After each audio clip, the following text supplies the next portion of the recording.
사실 뭐 이걸 장황하게 설명할 필요 있나요? 이미 한국 소비자들은 등을 돌린 겁니다. 그런데 문제는 이 현실을 자꾸 부정합니다. 르노코리아 점유율은 상반기 기준으로 1.7%고요. 쉐보레는 2%입니다. 이건 외국 자본 유치 기업인 르노와 쉐보레가 이미 한국 시장을 중요하게 생각하지 않는다는 소리이기도 합니다. 왜냐면 얼마 전까지만 해도 르노와 쉐보레의 한국 판매 전략을 알 수 없었지만 이제는 모든 판매 전략이 드러났습니다. 최근의 여론을 보나 판매량 데이터를 보나 SKG 싸움에선 KGM이 승리가 유력하고요. 르노의 손가락 사태만 없었다면 모르겠지만 가격과 관련한 갑론을박이 치열한 걸 봐선 PM6만큼의 큰 반란은 어려워 보입니다. 그래서 오늘은 이 얘기가 좀 필요할 것 같습니다. 어느 댓글 하나를 보고 떠올린 주제인데 이게 어쩌면 장기적으로 봤을 때 현대기아차와 KGM을 정부 차원에서라도 더욱 강력하게 밀어줘야 하는 이유라고 봅니다. 분명 국산차 싫어하는 사람들은 이 주장만 듣고 현대차한테 돈 받았냐는 소리를 할 겁니다. 그런데 세상 모든 일에는 이유가 있는 법입니다. 그래서 오늘은 그 이유에 대한 이야기, 그리고 이게 소비자들을 넘어서 한국 자동차 산업 단위로 봤을 때 중요한 이유에 대해서도 이야기를 해보려 합니다.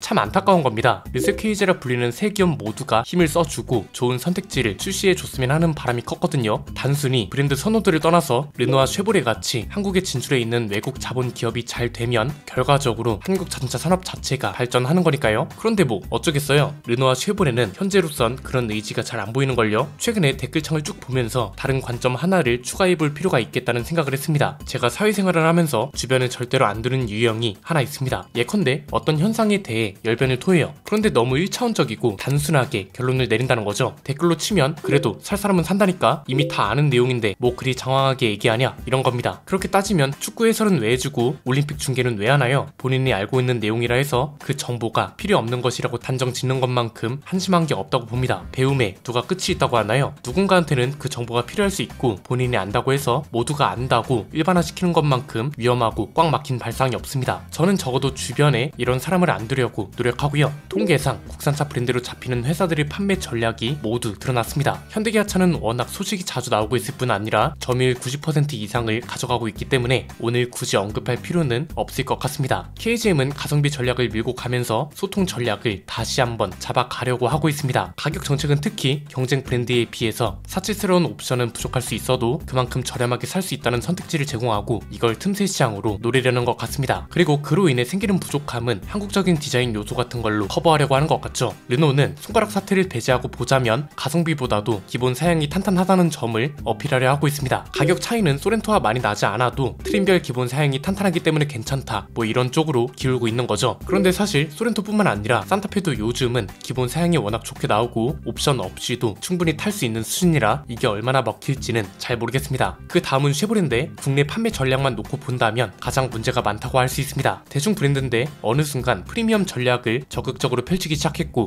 신형 콜로라도 가격을 2천만원 넘게 올린 게 대표적인 예가 됐습니다. 쉐보레가 한국에서 갑자기 가격을 올리기 시작한 건 이번이 처음은 아니라서 걱정이 더 됩니다. 가성비를 호소하며 나왔던 트랙스는 24.5년형이라는 기이한 연식 변경과 함께 가격을 올렸고요. 트레일 블레이저는 페이스리프트 되면서 코나보다도 비싼 차가 됐습니다. 그리고 이번에 콜로라도는 아예 쐐기를 박아버린 겁니다. 우리는 한국에서 저렴하게 차를 팔 생각이 없다라는 걸 1년 동안 무려 3번에 걸쳐 보여준 겁니다. 현대기아차의 견제를 바라던 사람들이 반응은 당연히 싸늘합니다. 판매 전략만 놓고 보면 르노보다도 나쁜 게 쉐보레거든요. 르노는 그랑 콜리오스 판매량이 어떻게 될지 궁금하기라도 하지 쉐보레는 지금 3번에 걸쳐서 저렴하게 팔 생각이 없다고 선을 그어버린 거랑 마찬가지잖아요. 르노와 쉐보레는 한국 시장에서 고립되어 있습니다. 이 브랜드들이 잘 되길 바라던 사람들과 이미 구입해서 타고 다니는 차주들 중 일부는 현대기아차가 한국 시장을 장악해서 자동차 시장이 파괴된다고 믿기도 합니다. 현대기아차를 무너뜨리려면 르노와 쉐보레가 일어서야 하기 때문에 이 브랜드들을 비판하는 놈은 악마예요. 그러나 정작 이들이 한국 소비자들의 니즈를 제대로 파악하지 못하고 있다는 점에 대해서는 비판하지 않습니다. 겨우 400대 물량을 완판했다는 걸 가지고 2천만원 올라도 개의치 않는다와 같은 표현으로 축복해줍니다. 그렇다면 르노와 쉐보레를 지지하는 사람들은 왜 그러는 걸까요? 차가 좋아서 이건 취향 문제라서 맞다 아니다를 논하지 않겠습니다. 갑론을박이 치열하다 정도만 해도 될 것 같고요. 판매 전략이 훌륭해서 이건 확실하게 아닙니다. 이렇게 말할 수 있는 근거가 없습니다. 그럼 현대차보다 뛰어나서 우리가 기술적인 영역까지 완벽하게 완벽하게 알 수는 없죠. 그런데 적어도 한국 시장에서는 무능합니다. 왜냐면 실적이라 불릴 만한 게 없습니다. 그렇다고 앞으로 나올 신차들의 미래가 밝은 것도 아닙니다. 점유율 꼴찌를 두 브랜드가 왔다 갔다 하고 있죠. 신차가 출시됐는데 저조한 사전 예약 대수를 두고 경쟁 브랜드는 커피 쿠폰 때문에 그런 거라고 비아냥거릴 뿐입니다. 그러면 마케팅적으로 이런 전략이 필요했다면 르노도 그렇게 하면 되는 겁니다. 굳이 KGM하고 비교하지 않아도 현대기아차와 비교하면 숫자는 더욱 초라해집니다. 초도 물량 400대를 팔았다고 좋아하기도 합니다. 앞으로 나올 신차들이 한국 소비자들을 만족시킬 수 있다는 자신감 때문에 사실 이건 있을 수가 없죠. 어떤 차를 출시하겠다고 공식적으로 예고한 것도 아니고 가격도 알 수 없습니다. 한국 생산 공장을 어떻게 활용할 거고 한국 판매 시장은 어떻게 공략해서 판매량을 어디까지 끌어올리겠다는 목표 제시도 없습니다. 그러면 도대체 르노와 쉐보레를 지지하는 이유는 뭐냐 이겁니다. 이건 제품으로서 르노와 쉐보레를 구매한 분들을 두고 이야기하는 건 아닙니다. 그러나 인터넷에서 아니면 실제 차준대 이러한 주장을 하고 다니는 사람들을 말하는 건데 간단합니다. 그들의 신념에 부합하는 일을 해줄 수 있는 브랜드이기 때문입니다. 현대기아차의 점유율을 어떻게든 떨어뜨려야 하고 현대기아차를 절대 악으로 여기는 게 그들의 신념입니다. 그런데 여기서 아주 중요한 모순이 발생합니다. 만약 그 신념에 부합하려면 결국은 르노와 쉐보레의 판매량이 아주 많이 올라야 한단 말이죠. 그런데 정작 실효성 없는 판매 전략으로 고전하고 있을 때 이런 식으로 가면 안 되니 지금부터라도 방식을 바꿔야 한다는 식의 비판이 나오면 환율 때문에 그런 걸 어떡하냐, 왜 코딱지만한 한국 시장을 르노와 쉐보레가 신경 써야 하냐 이러고 있습니다. 그럼 여기서 다시 질문을 해보자고요. 르노와 쉐보레가 현대기아차 판매량을 견제해서 점유율을 떨어뜨릴 필요가 있나? 반대로 르노와 쉐보레의 판매량이 많아질 필요가 있나? 당연하죠. 현대기아차가 아무리 잘하고 르세케이지가 못하고 있다고 해도 그룹사 하나가 점유율 90%를 넘게 가져가는 건 굉장히 기이한 일이니까요. 그러면 적어도 르노와 쉐보레 같은 외국 자본 유치 기업들이 한국 소비자들이 원하는 판매 전략을 제대로 판단하지 못하고 가격 책정도 그런 식으로 한다면 이들을 향한 질타를 하는 건 당연한 거 아니냐는 거죠.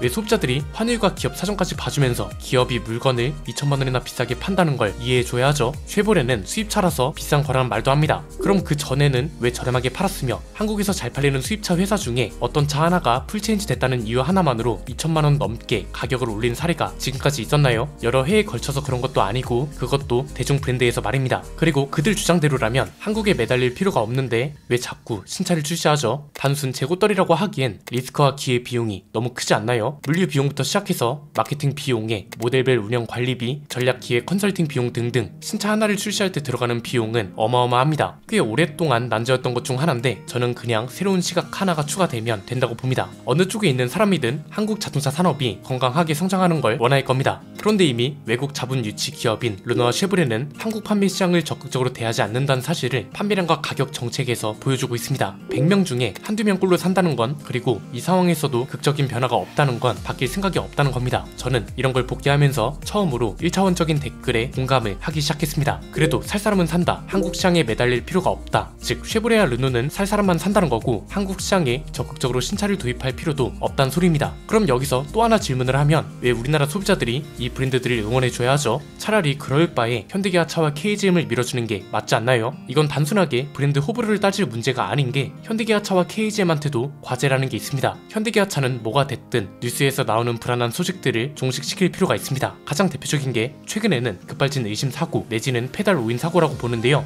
이건 사상자도 발생하는 끔찍한 사고입니다. 그리고 사고가 날 때마다 급발진이냐, 페달 오인 사고냐, 노인이냐, 젊은 사람이냐 이런 문제에만 초점이 가면서 근본적인 문제는 수년간 해결이 안 되고 있습니다. 이런 문제 해결까지 모두 포함해서 우리 기업들을 밀어주라는 거죠. 예컨대 정부에서 이렇게 나오는 겁니다. 현대차 앞으로 페달 블랙박스 무조건 달고 출시해. 대신 초기 연구 개발 비용이나 도입 비용은 정부 차원에서 지원해줄게. 이건 국민들 입장에서도 사고 예방과 진상 규명에 꼭 필요한 장비니까 국가적으로 나서서 페달 블랙박스 도입을 밀어줄게. 이러면서 이걸 아예 의무화해버립니다. 제가 말씀드렸잖아요. 일반 블랙박스와 다르게 페달 블랙박스는 소비자들이 자발적으로 대중화를 만들어낼 수 없다니까요. 급발진 의심 사고는 전체 교통사고 건수의 0.06%에 불과하다고 했죠. 대중화의 필요 조건은 수요자들이 그 제품을 필요하다고 느끼고 실제 구매까지 이어져야 하는데 그러기엔 직접 경험하는 사람이 너무 적어서 이게 충족이 안 된다고요. 당장 정부에서 이걸 의무화해버리면 벤츠랑 BM은 가만히 있지 못하죠. 현대기아차는 다른데 너네는 왜 안 다냐고 욕먹을 게 뻔하고 당연히 브랜드 이미지에도 영향을 줄 겁니다. 그럼 벤츠나 BM도 알아서 한국형 페달 블랙박스를 한국의 블랙박스 업체와 개발해서 장착을 할 겁니다. 그 다음 KGM도 마찬가지입니다. 한국 판매 시장을 중요하게 생각하지 않는 회사들을 떠먹여줄 바에 차라리 KGM이 이 중국 기술로부터 독립할 수 있도록 지원해주는 게 더 맞지 않나요? KGM이 지금 문제인 게 전기차 시스템하고 하이브리드 파워트레인을 비아디한테 의존하고 있다는 거잖아요.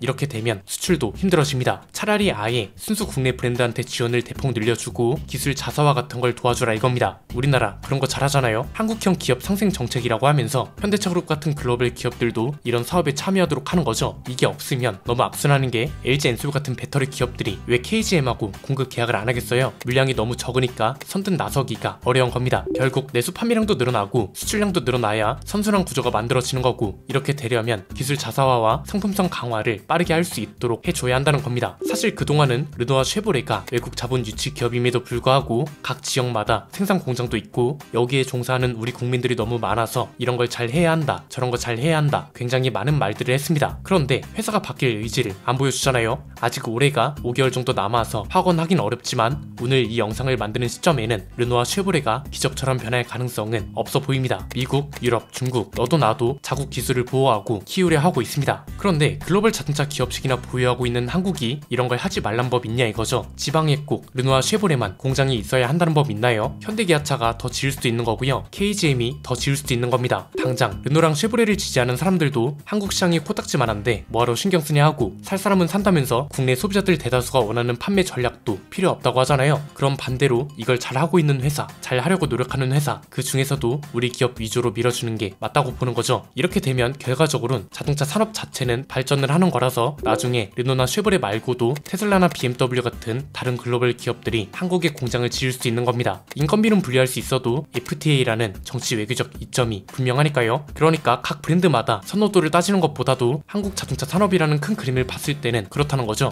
르노는 이제 닛산이나 르노 베이스 차가 아닌 중국 지리차 베이스로 신차를 출시하기 시작했고, 한국 GM은 산업은행이 8천억 넘는 공적 자금을 투입해줬지만 그 뒤로 뭐가 나아졌죠? 판매량이 많아졌나요? 아니면 지역 경제가 더 좋아졌나요? 그것도 아니라면 공장을 더 지어서 신차 투입을 늘리고 있나요? 오히려 예전보다 한국에서 생산하는 차종은 더 줄어들지 않았나요? 그러니까 이건 무슨 말이냐면 우리도 이제 놔줄 건 놔주고 새롭게 키울 건 키워야 한다는 겁니다. 이미 우리 소비자들은 할 만큼 했습니다. 르노와 쉐보레 응원도 많이 해줬고요. 여기에 갇혀서 다른 글로벌 기업들의 진출, 우리 기업들의 발전이 더뎌지고 있는 건 아닌가 하는 생각이 들기 시작한 거고, 어차피 의지가 없다면 의지가 있는 우리 기업들을 밀어주는 게 맞다는 겁니다. 기업 보고 그런 소리를 많이 합니다. 왜 비싸게 파는 걸 뭐라 하냐? 기업이 자선단체냐? 이런 말이요. 그런데 죄송하지만 자선단체가 아니기 때문에 더 잘 팔기 위해 진출해 있는 시장을 위한 전략이 필요한 거고요. 그럼 소비자들은 자원봉사자인가요? 왜 소비자들의 니즈를 충족하지 못하는 제품을 이해해주면서까지 사야 하는 거죠? 물론 우리 구독자분들이나 시청자분들은 합리적인 사고를 가지고 계셔서 제가 오늘 언급한 것과 같은 1차원적인 생각을 안 하신다는 걸 잘 알고 있습니다. 그래서 이런 언급과 지적이 다소 불편하게 느껴질 수도 있습니다. 그런데 생각보다 너무 많은 사람들이 이런 틀에 갇혀 있고요. 저는 이런 게 시장을 더욱 폐쇄적으로 만든다고 보거든요. 그래서 저는 경제 관료 같은 분들이 외국 자본 기업 유치도 좋지만 우리 기업의 경쟁력을 키우는 쪽으로 고심을 해주셨으면 좋겠습니다. 지난 수십 년의 한국 자동차 산업 역사상 외국 자본에 기대면서 안 내리치면 그 끝이 별로 좋지 못하다는 걸 여러 번 겪었습니다. 이런 쪽으로도 한 번쯤은 생각해 볼 때가 됐습니다. 오늘 내용은 여기까지입니다. 내용이 유익하셨다면 구독과 좋아요, 알림 설정 부탁드립니다. 지금까지 저는 안피디였습니다. 감사합니다.